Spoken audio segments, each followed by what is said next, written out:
exist. All right. What's your name? My name is Bonnie with a Y, not an I-E. May Schuler. Bonnie May Schuler. And how long have you been homeless for? Almost 4 years. Have you been in Miami this whole time? Were you born here? No, I was born in Charleston, South Carolina. How did you end up down here? I relapsed in South Carolina, and I came down here for sober living of America. And the rehabilitation was so hard, They were charging me to live there and just everything. So I left. So you were born in South Carolina. Yes. How was your childhood like? My father was a truck driver. My mom was a stay-at-home mom, 6 kids. We were well provided for. Good Christmases, everything. Then my father started running drugs on his 18-wheeler.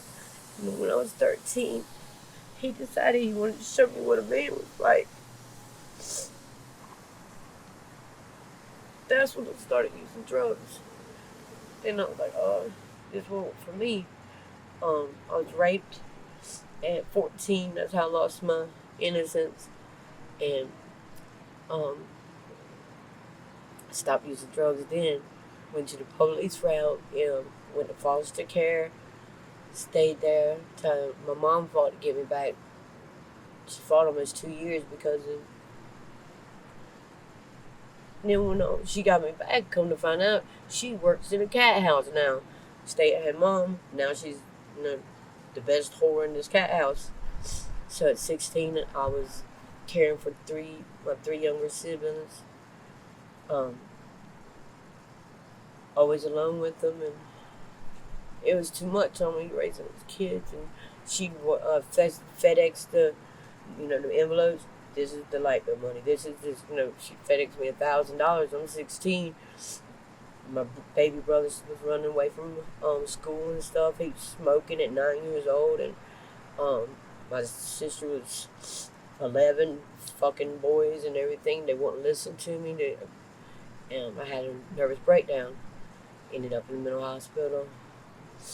Like my mommy, all the money she had, I had Blue Cross Blue Shield insurance. So really top of the line place I stayed in 7 months. They kept me there. A school inside this place. You should have seen the dining hall. It was like something you see on, like Hugh Hefner looked like it. That's how nice this place was. From my nerves, my body wouldn't. They were gonna have to do surgery for me to be able to use the restroom. Why would they need to do the surgery? I wouldn't eat. Stopped eating. Were you on? Did they put you on medication or anything like that? All kinds of weird pills. Next thing I know, I was twitching, and you be sitting beside me, and my mouth going like, who are you talking to? Not verbal, but my mouth just moving and stuff. And so get out of the mental health place. My abusive father is the one who got me out of there. Ain't that some shit? How'd that happen? He gets me under foster care with his friends in North Carolina. She was abusive. I ended up beating her one night really bad. I beat her really bad one night. They let my mom get me back. By this time, my mom's married to the owner / pimp of the cat house. And so how do you think it went from having a solid family with good Christmases to all of a sudden, like, what was the transition there? When my dad started using the drugs he was running, and not just snorting it, mainlining or whatever. And you were 13, you said, at that time? I was 13, and then did your mom start using it too? And then when she got me back, and I remember one time, she was never home. She'd gone like 2 months one time. She finally called. She's like, I'm taking a week off, and we're gonna do this, do that. She stayed locked in the her room with some truck driver. Wasn't her fiance slash owner of the cat house. He's dead now. Bless the dead, or rest in peace, whatever. Bless he dead. He tried to have sex with me when I was 17. Um, it's, And is this heroin we're talking about? no, they were doing ice and meth and crank, speed. Okay. Truck drivers and all that. They like speed, cocaine mainly. Mostly cocaine. I remember seeing bags like this. There's this beautiful alternate thing, and we had a beautiful house and crazy. Just remember one morning, probably about 2 in the morning, I hear all this banging and saws. My father, he's at home off the truck just before the bus. My mom got people hiding up under the house in his head. He took up the whole dining, living room, and kitchen floor. Walked to the end of the hallway. There's the ground. He tore the house. I mean, he literally tore You thought people were under the house. under the house. There'd be nights when he was home, he'd come into the room. You sleep in your mattress. You sleep on the bed. All of a sudden, the mattress flipped up. Him with a flashlight. Where is he at? He's in your he's in the closet. He thinks this man is under my mattress, between the mattress and the box spring. I guess some man my mom's hiding, and shit just it fell apart. It was real embarrassing. The kids excuse me, the kids excuse me, I'm gonna have a tissue. It's okay. All the kids on country road there. There was one bus stop. Everybody met in front of my house. My two best friends, her brother, who I had a huge crush on. All of a sudden you see a flashlight coming through the woods. It's still dark. It's wintertime, dark in the morning when you're going to school. Here's my dad, barefooted, nothing but boxers on, and a big ass flashlight. Points at all of our faces. You seen him? Where's the bastard at? And just really embarrassing, crazy shit. After he got busted, it's on new thing. Fast forward to my mom in the cat house. I was still trying to go to school with the 3 kids to look after. This is high school? Yeah, in 9th grade. And 10th grade, sorry. 10th grade. And cat house they were in, about prostitution ring busted. So there, my last name, our address, my mom's picture, whole story. I stopped going to school because the teacher pulled me around. Your mom and the school didn't handle it right neither. Yeah, they should have tried to help you, but you're saying they kicked you out essentially, or No, ignored it? no, it's just I was so. They're like, your mom's a prostitute. Your stepfather owns a whorehouse, and this is just embarrassing for the whole community. Da da da da, and all this, and Oh wow. yeah. And is this? How old are you? Then I'll be 41. Monday's my birthday. Oh, Yeah, happy early birthday. So But so then this was in the 80s. yeah, in the 80s, 86 to 92, with her in the cat house and all that going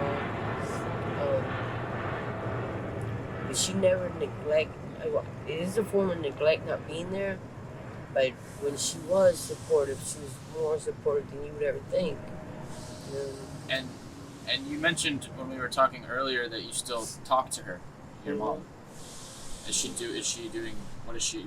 Is she better now, or? No, she's so depressed and stuff.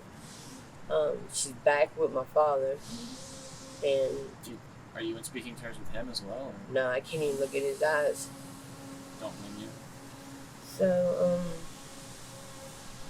pretty much after beating up my foster mom and everything, my first child that I had I was 20 years old when Justin was born. I didn't do no drugs or nothing. All I wanted to do was be his mom. And the bills and being a single mom, I was being prescribed Xanax. Since I was 16, I've been on Xanax. I started selling them. And someone wore a wire on me. I ended up in prison, lost my kid. I didn't have no education at that time when I was selling the pills and waitressing for take care of me and Justin. So how long did you stay in high school for? Did you stay in past 10th grade? No, right when I was in 10th in the thing in the newspaper, It was in the newspaper. front page. That's About when, your family. yeah, the prostitution ring, and from one thing to another, is What town did you say this was?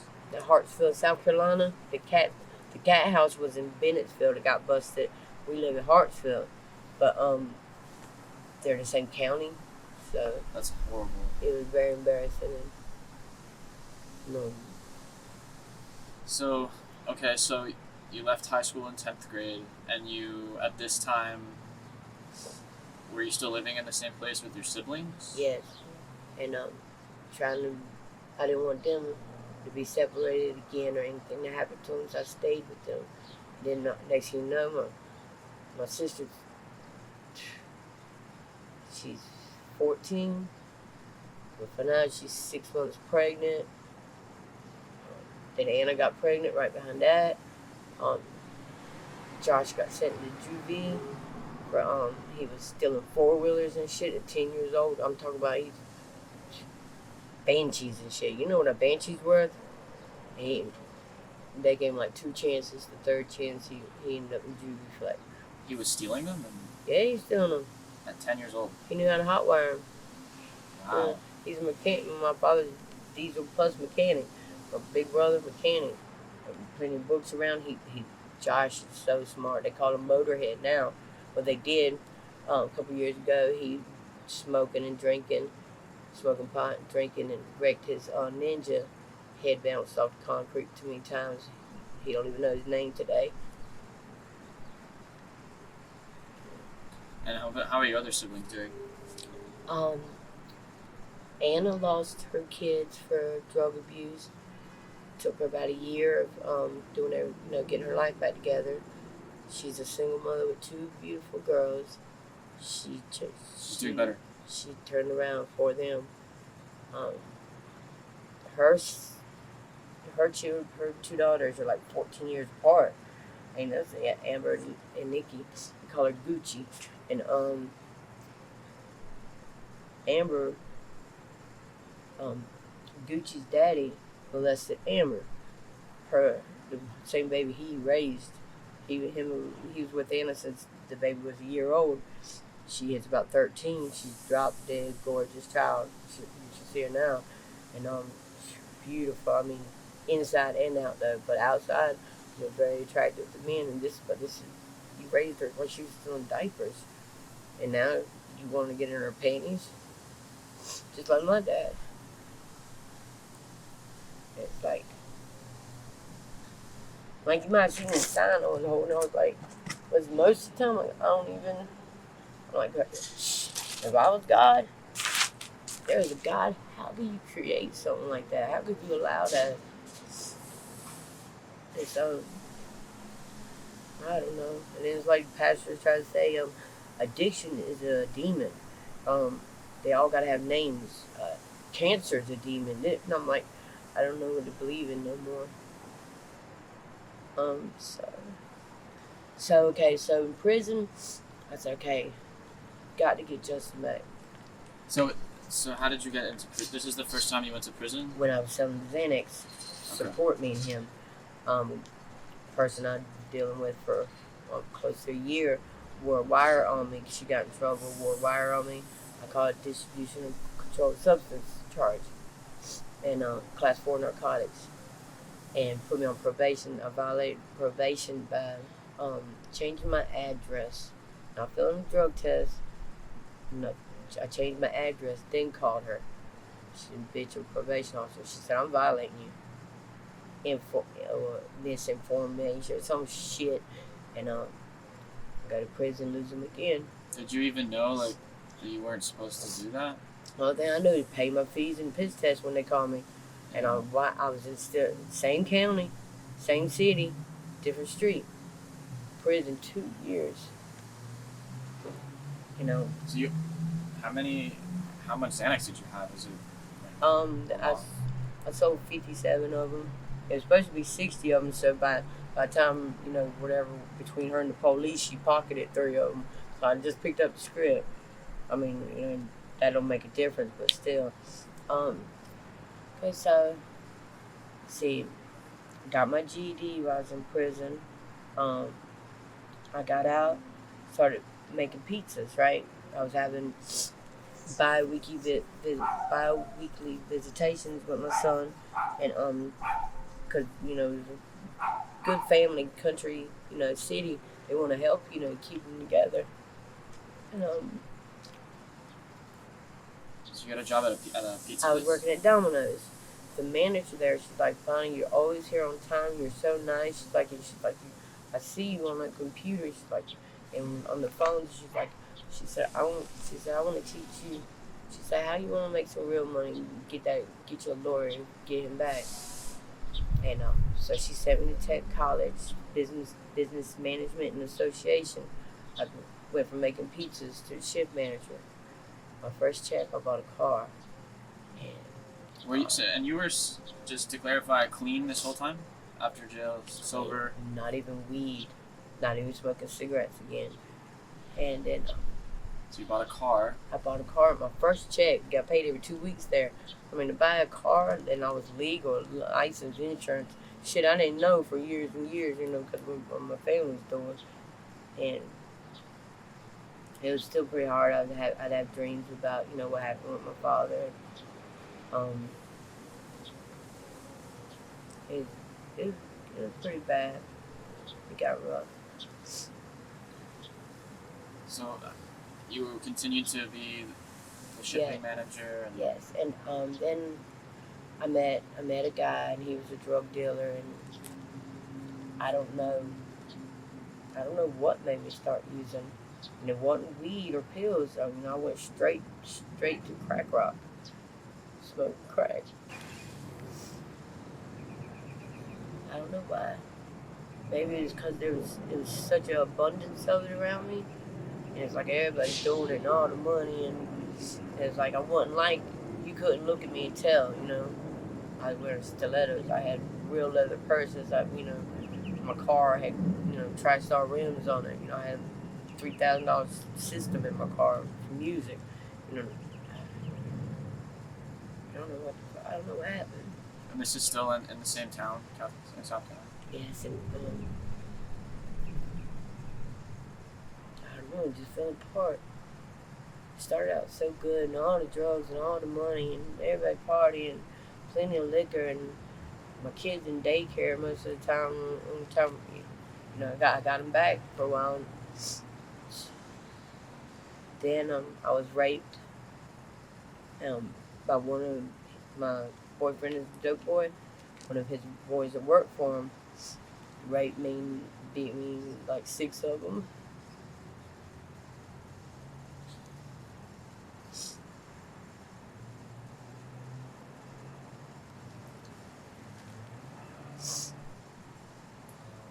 A woman walking her dog found the dog sensed me or something in the ditch.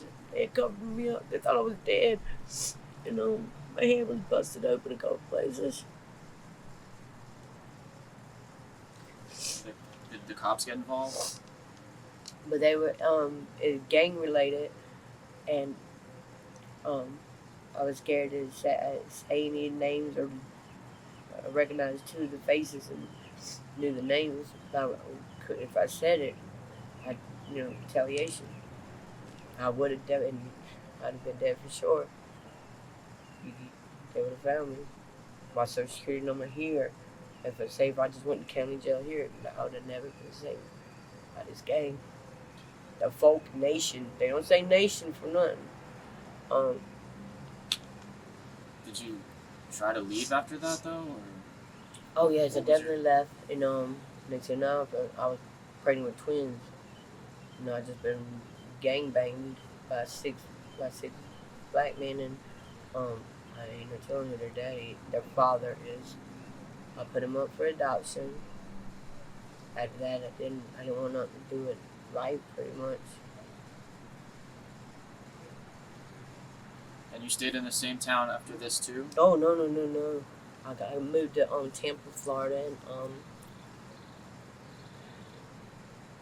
I had a good, what I thought was a good boyfriend. And he was on heroin, come to find out, and I didn't do it with him because I just didn't want no drugs. I didn't want it. Then he started beating me and stuff when he'd run out of his drugs and be sick, and I'd hide my wallet from him, wouldn't give him no money. And then one day he found my wallet, my last $10 he stole from me. And I was like, what am I going to eat till I get my food stamps? You know, I had $10. I'm living in the hood off Fletcher Avenue in Tampa. And so he took my money, after he popped me in my eye trying to stop him from going out the door with my last $10. And so he busted me, had a hairline fracture on my eye socket. And so when he did that, I'm upstairs. He's right down here, right over my little balcony. There's his steps with the dope boy right there. I had a big ass flower pot. I took it, busted in the head. I caught him, charged him assault attempt. Really bad charge. So you went to jail for that? Yeah, I went to prison. I saw. How long? 3 years. They were trying to get me with a murder charge, but I took, we fought, tell them about the abuse and my side of the story, but it still don't give you a right to try to kill someone. You should just left them, blah blah blah. Pretty much. I don't know. I was in a no-win situation. Did it just knock him out, or? No, it busted his skull open. If he would have died, I would have got a murder charge. And he had a hole in through the skull. The skull was open, not just the skin, the skull. It's like my mom says, she's like, you're a magnet. She's like, every time you get clean, you meet a guy who's on drugs, and it ain't long. You're right behind him. Why do you think that are you attracted to that lifestyle in some way? Like after getting clean the first time, why do you think that you decided to date someone else that was doing drugs? I don't know. It's like, I think from the abuse and the neglect and stuff, you don't feel pretty enough or good enough for better people.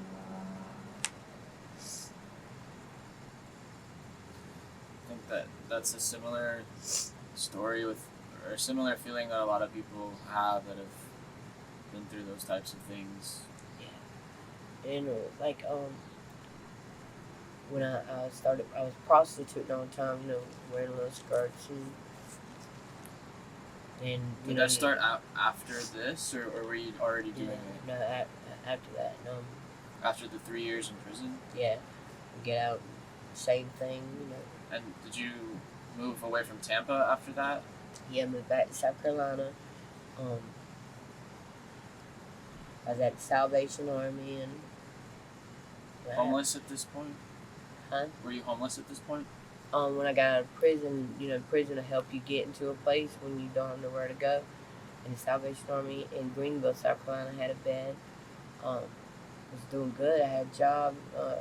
What management was I know how to do, but my mind was, I guess, scrambled and so fucked from drugs and shit. I wasn't thinking too good, and so I was working at this factory job. I was still making the $500 a week. I was working 72 hours. And, stressed with the boyfriend I had then. He was screwing girls on the back page. Craigslist used to have the back page. Gave me chlamydia. I got real drunk because, I thought he was the one. His middle name was Clyde, and I'm Bonny. And he gave me chlamydia and beat me up pretty bad. When I confronted him about it, he hit me, and I said, you hit me, look at my fucking lip. He said, that ain't shit, watch this. I remember running down the road in a t-shirt and panties, beating on the neighbor's door to help me call the police. He was in the game too. I couldn't tell him, the police. I know if I told on him, so I told him I was drunk. I woke up in the back of a van. That's why I told him I woke up. I was in the back of a minivan like this. He couldn't recognize my face. It was so swole. Jaw broken. Couldn't eat for 6 weeks. Broke on both sides. Not just one, both sides. None but that damn Nutri drink. 6 weeks before I could chew. That's terrible.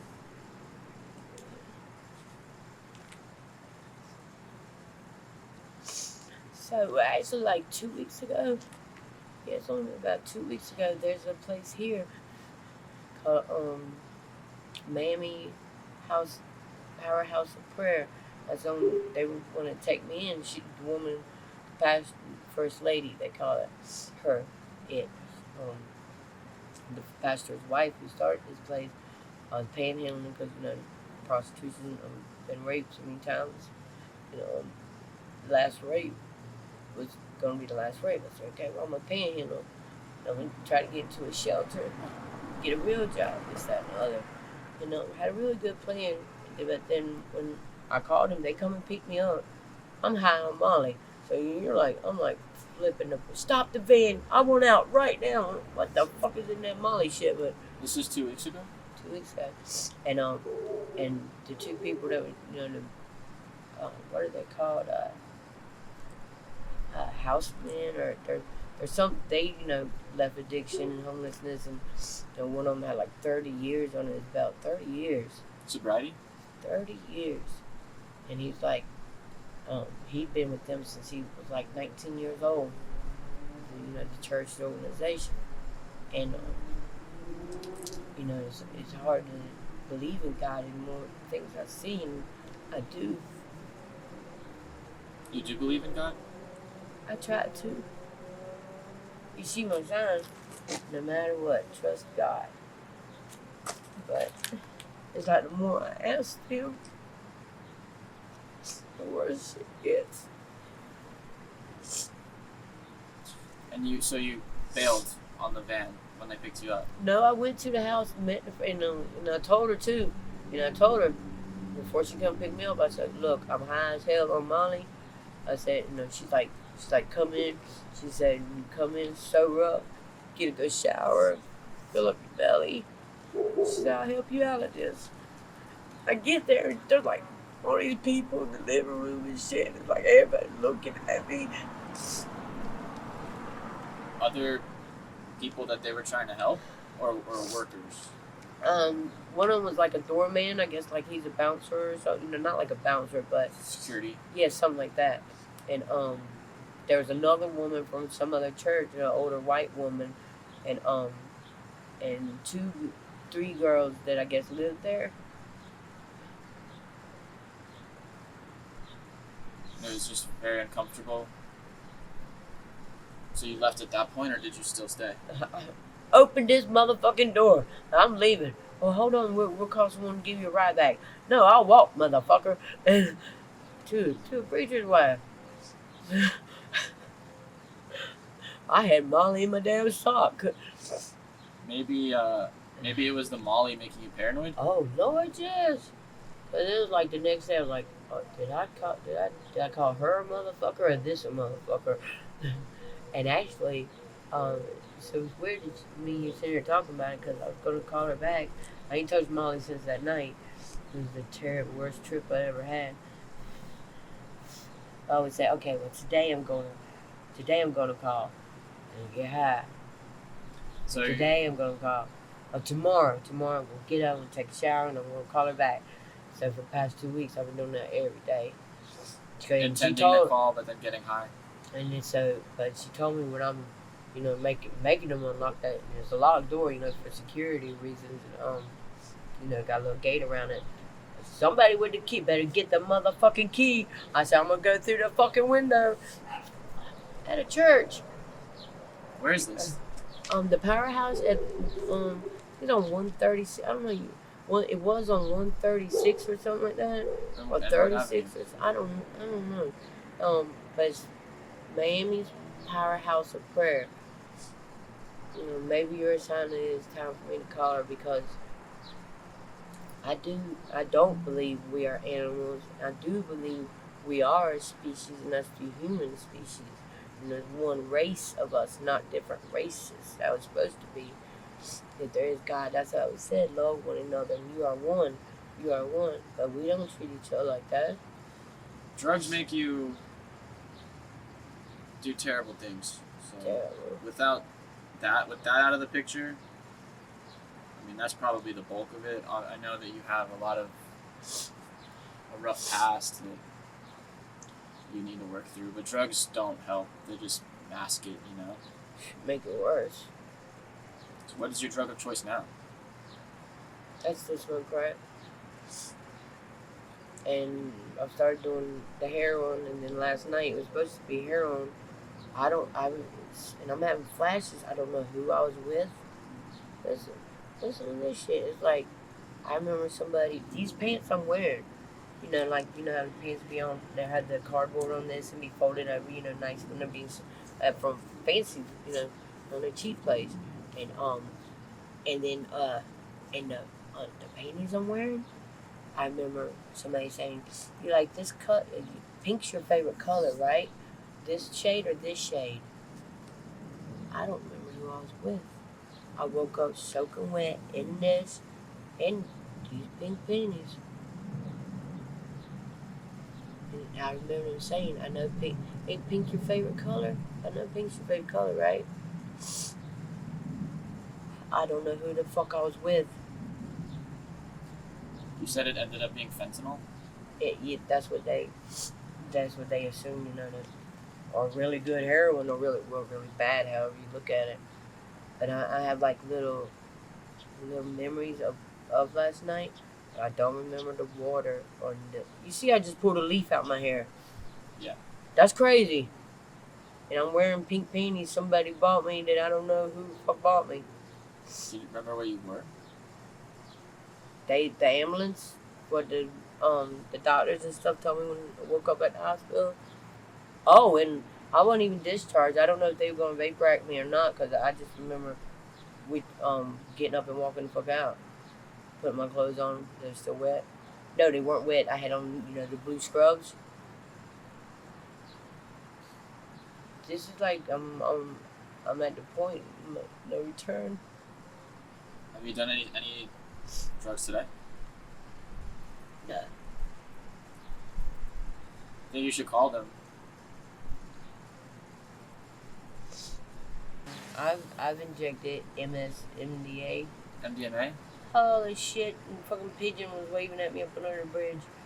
And then it was like, I had, a mattress and, my little hut, like, set up. I was, like, trying not to look at the fucking pigeon. So I did my hair like this, and I was still with him. He's my ex now, because he started beating on me and shit, too. And leaving me up under the bridge by myself one time. Yeah, I mean, you don't... That's the 12th Street Bridge. People have been killed back there. No one deserves that. It'll never stop as long as... I keep using. Yeah, for sure. I'm ready to go. Okay. Get dark. Thank you for talking with me.